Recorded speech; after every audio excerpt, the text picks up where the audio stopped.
Okay, we have the stick forward and the flight mode switch selected to flight from brake, and we're holding the pre-rotator button, and it's coming up to speed right now. In fact, it's just about to 220 right here. Stick back, brake off, and adding throttle. Gonna quiet down for a second here, and we'll see what happens. Nose is light. Lift it off. Stick forward. Building up airspeed. There's 65. So that's actually 70. So we're gonna pull back here and climb out. I neglected to set the altimeter, so it's reading incorrectly where ground level is about 37, so I'm going to fly around 4,000 or so. Anyhow, first thing you're going to notice is that there are the real features in the simulator. Not all the features in the simulator as far as the scenery are correct, but you will notice that there is power lines were just off to your right at about 2 o'clock there. I'm going to head over towards the tailing area, and in a minute here I'll pick up some speed, some throttle, and climb up some above the drone area, and then I'll shut up for a few minutes here.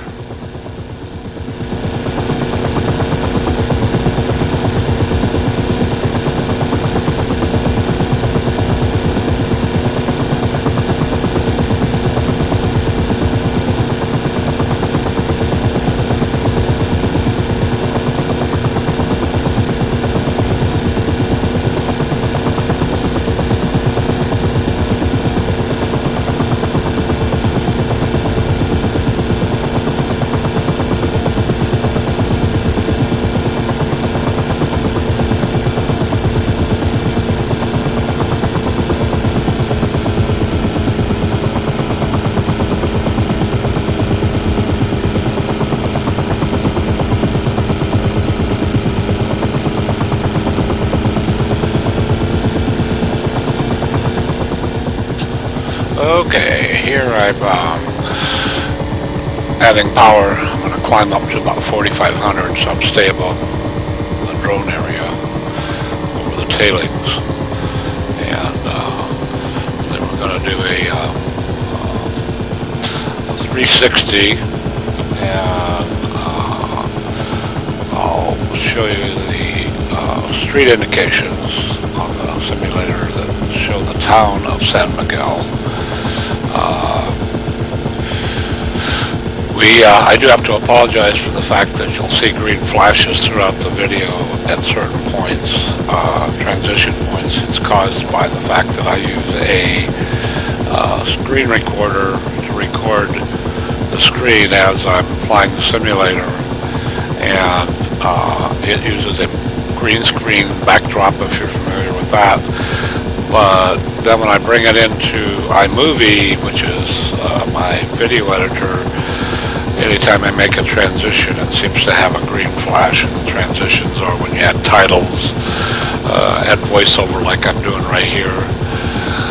We're doing the 360. Like I say, most of the features in the landscape are correct if they have to do with things like railroads, power lines, roads. I think they probably use Google Maps to import those features. One of the features you'll see towards the end of the video is, this is, I find, quite common on a lot of the smaller airports in this simulator, is the taxiway is on the wrong side of the runway. It's on the west instead of the east side, which is how it really is. It's between the access road. So here you see, coming up at about 10 o'clock, you see the street layout for the town of San Miguel. And if you've ever flown there for real, you'll know this is actually pretty accurate. So like I say, I think it's because they use modern day mapping imports for the roads, railroads, etc. Seems to be pretty good. I find that rivers, water bodies, like lakes and things, sometimes are correct, sometimes they aren't. So you don't really depend on those. Okay, I'm going to be quiet here, and we'll fly back to the airport and do a landing.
Okay, actually what's going to happen here, I'm not going to land this time around. I think I'm going to do a low pass over the runway.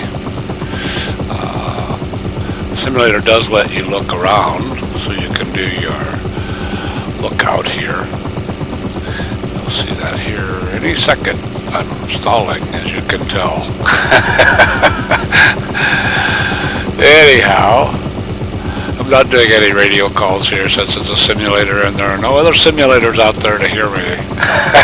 That's a joke.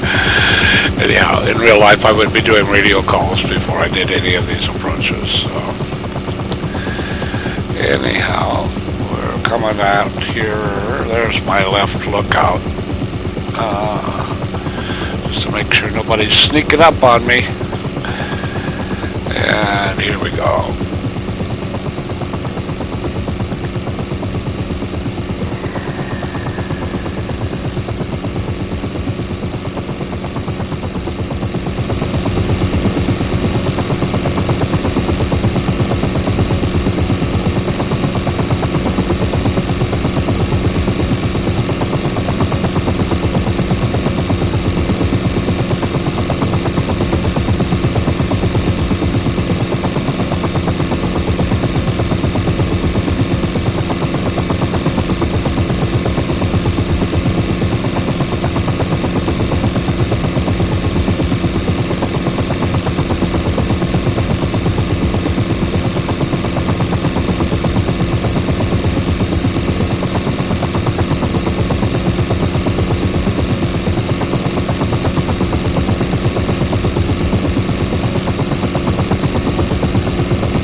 Okay, that wasn't too bad. It was a little hot coming in, but better hot than slow.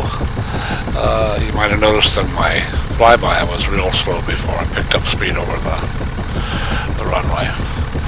And as I mentioned earlier, it shows the taxiway on the west side of the, or actually I guess, let me think, 11 and 290, no, it'd be the north side of the runway, when in fact it's on the south side. It's on the opposite side, but that's not uncommon, as I mentioned in the simulator. A lot of the smaller airports are not accurate as far as the taxiways.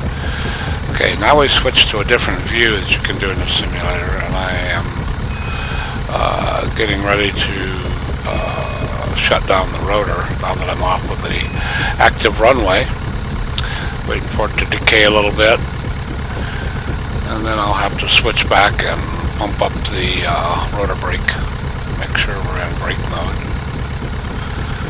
So this is kind of a boring part, but anyhow, I'll say goodbye for now, and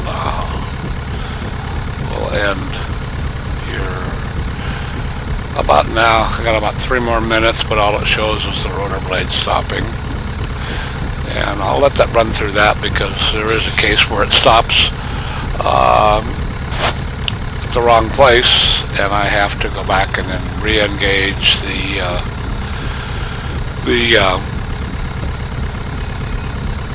pneumatic pre-rotator and give it a shot of pre-rotation to get it to spin around and line up fore and aft, and then get it locked so we can taxi. So that's all for now. Hope you enjoyed this little simulation of flying at San Manuel, San Manuel. So you see the rotor blade stops in the wrong place.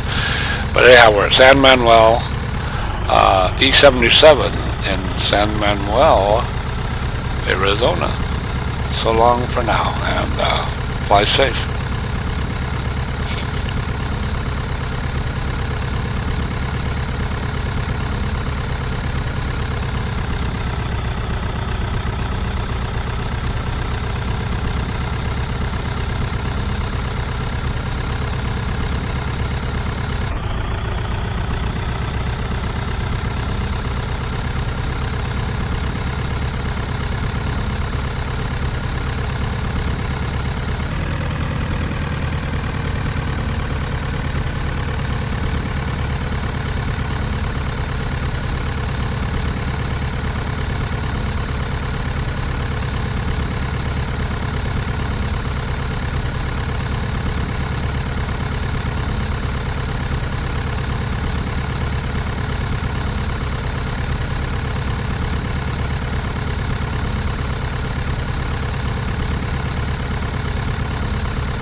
That's all, folks.